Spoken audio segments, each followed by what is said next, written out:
이번 여행은 중국 광저우 관광청과 남방항공처청으로 광저우 여행을 다녀왔습니다. 2월 추운 겨울 날씨에 봄을 구경할 수 있는 곳이 있다고 하는데 바로 중국 광저우입니다. 우리에게는 2010년 광저우 아시안게임을 통해서 더 잘 알려져 있는 곳인데 광저우는 중국 광동성에 위치한 최대 무역도시로 중국에서는 베이징, 상하이와 함께 중국 3대 도시로 손꼽히고 있는 곳입니다. 단순히 도시라고 하지만은 면적은 7,434제곱킬로미터 수준으로 충청북도 정도 수준의 크기며 서울특별시보다 12배나 큰 도시입니다.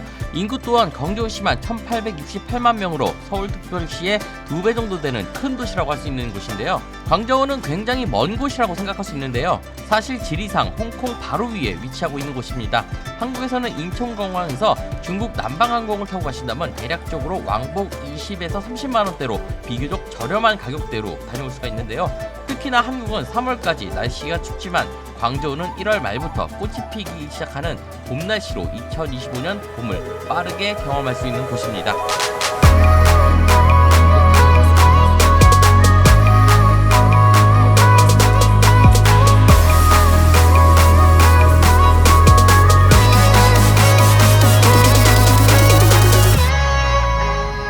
중국 남방항공 아마 처음 들어보신 분들이 많으실 듯 합니다. 저 또한 해외를 다녀보면서 처음 타본 항공사인데 중국 광저우에 본사를 두고 있는 중국 남방항공은 2024년 상반기 여객 운송량 7,943만 명으로 아시아 1위 항공사이며 296개월 연속 156만 시간 안전 비행을 하고 있으며 총 937대 항공기 보유로 전세계 4위 항공기 보유량을 가지고 있습니다. 또한 전세계 40여 개, 200개 도시를 취항하는 곳인데요. 참고로 24년 대한민국 항공사 전체 보유 대수가 425대니까 2배가 넘는 항공기를 보유하고 있는 곳입니다. 특히 광저우는 꽃의 도시라는 수식이 붙는 도시입니다. 그만큼 다른 나라보다 더 빠른 봄 소식을 들을 수 있는 곳인데요. 중국 광저우시에 본사를 두고 있는 남방항공사 로고 또한 꽃의 도시를 상징하는 꽃을 형상화한 로고를 가지고 있습니다.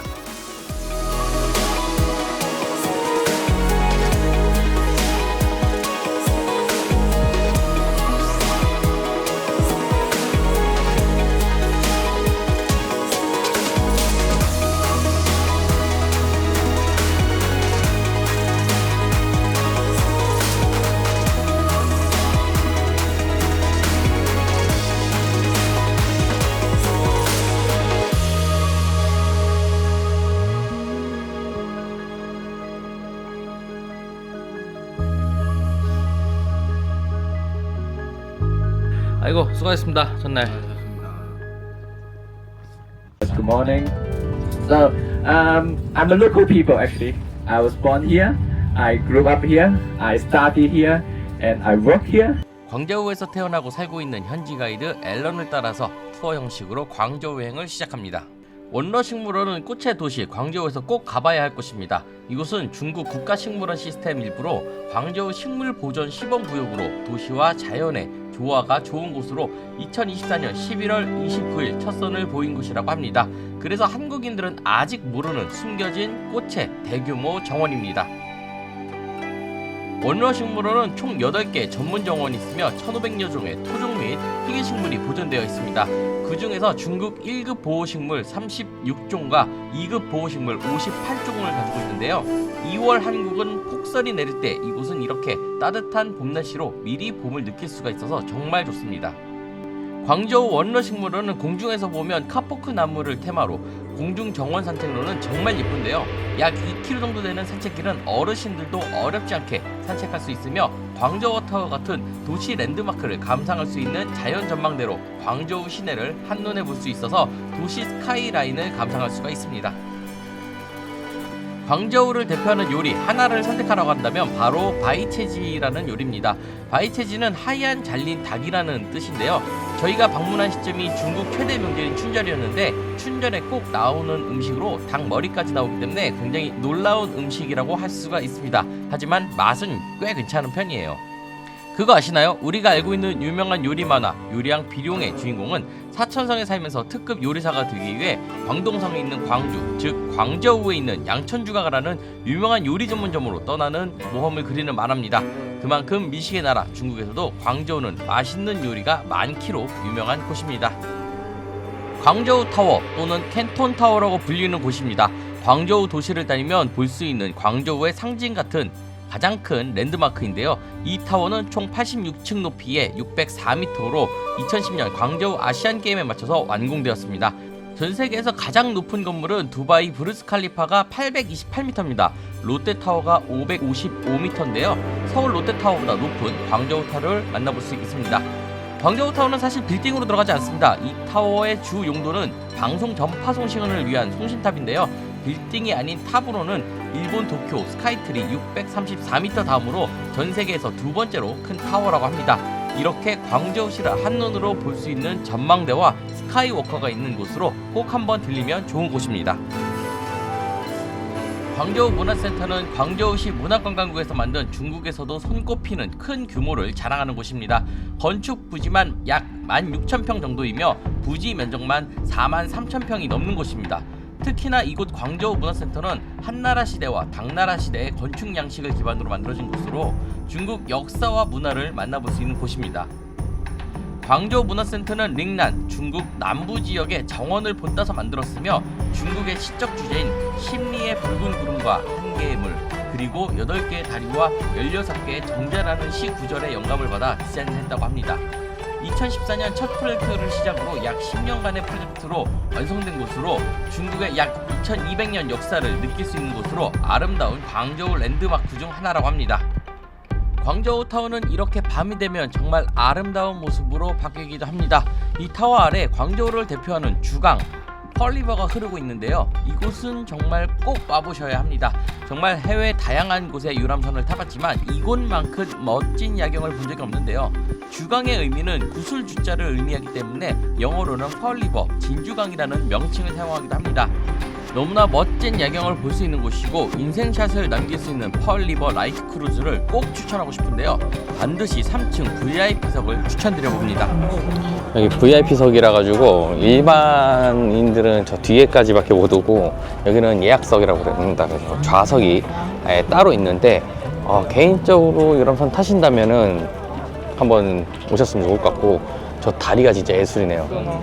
진짜 다리가 전광판처럼 계속 바뀌고 여기 광저우 타워도 야경을 한 번에 볼 수 있어서 이 유람선 진짜 강력 추천하고 싶네. 서한 남월안 박물관은 기원전 204년부터 기원전 111년 중국 서한시대의 광둥성 중심으로 존재했던 왕국입니다. 이곳은 1983년 광저우 도심 한가운데서 발견되어 약 2200여 년 전 남월왕 무덤 위에 세워진 박물관입니다. 남월국 제2대 왕인 조모의 무덤을 중심으로 설립되었으며 단 한 번도 도굴된 적이 없어서 완전한 유물이 전시되어 있는 곳입니다.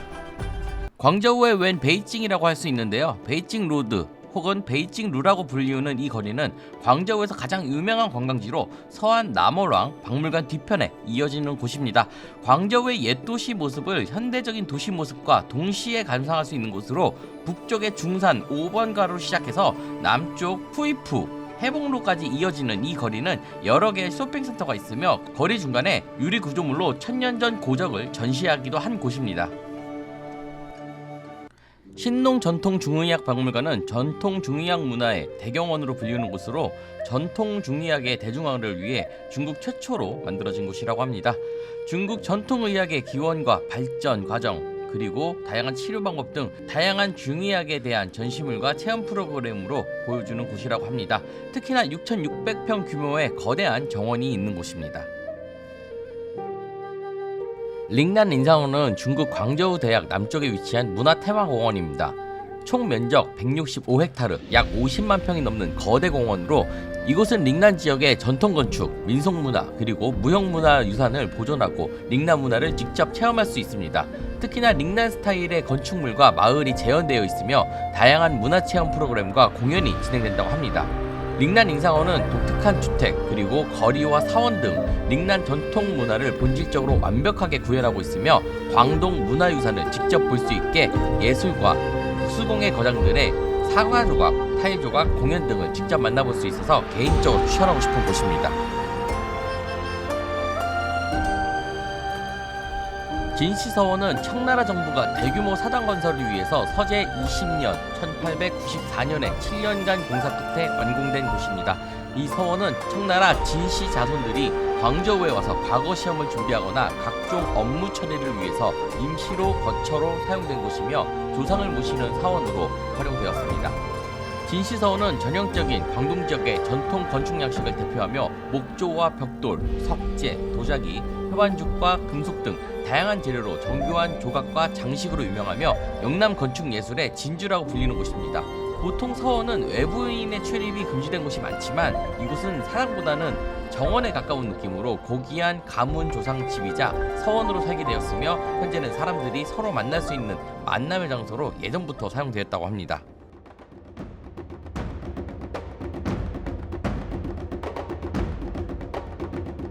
최근 광저우에서 가장 인기 있는 명소 중 하나가 바로 융칭팡이라고 합니다. 이곳은 광저우 리완구에 위치하고 있는 옛거리인데요. 한국을 생각하면 인사적 정도로 옛거리를 현대적인 모습과 잘 결합하여 젊은 세대들이 많이 찾는 곳이라고 합니다. 특히나 융칭팡은 전설적인 무술가이자 영화배우인 이소룡, 브루스리의 아버지 이해찬의 생가가 있는 곳입니다.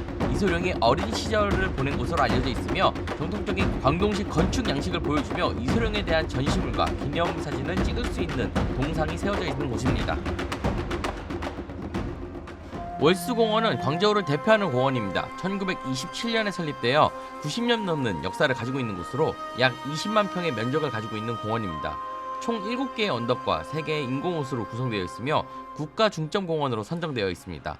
중국 100대 명원 중 하나로 선정되어 있으며 광저우의 상징인 오양석상이 위치하고 있는 곳입니다. 오양석상은 광저우 상징적인 조각물로 도시의 별칭인 양성의 유래가 깊은 관련이 있습니다. 5마리의 양이 서로 다른 자세로 서 있는데요.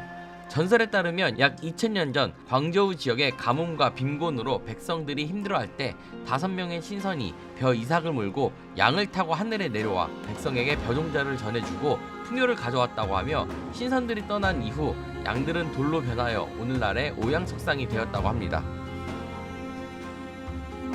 광저우 밤이 너무 아름답습니다. 중국의 가장 큰 명절인 춘절 기간에는 광저우에서 가장 큰 규모의 등불 축제가 열리는데요. 이 축제 이름은 신춘등회로 2005년에는 1월 16일부터 2월 16일까지 열리며 올해 주제는 꽃이 피는 월수, 금붕어를 만나다였습니다. 이번 축제는 총 75개의 등불 조형물이 전시되었으며 특히나 길이 128m의 금붕어 띠 조형물이 정말 볼거리가 많았습니다. 광저우를 방문하신다면 중국 춘절 기간에 꼭 방문하시고 이곳을 가보시면 좋을 것 같습니다.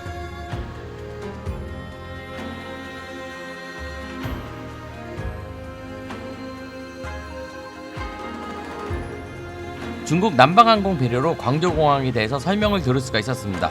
생각보다 규모가 꽤 큰 공항이고 볼거리가 많았는데요. 그 다음으로는 남방항공 VIP 라운지 이용해보기. 4박 5일 동안 많은 관광지로 돌아다니고 피곤한데 맛있는 음식과 무엇보다 와인, 샴페인, 위스키까지 마실 수가 있어서 너무나 좋았습니다. 사실 중국 여행은 생각해보지도 않았고 마음의 거리가 굉장히 멀었던 곳입니다. 하지만 직접 와보면 볼거리도 많고 먹을거리도 많은 관광지로 다시 한번 찾고 싶은 그런 곳이 아니었나 싶습니다. 여러분들도 광저우 여행 한번 계획해보시면 어떠신가요? 서울에서 3시간 반 정도로 가까운 광저우, 남방항공을 타고 즐거운 여행 한번 기획해보세요.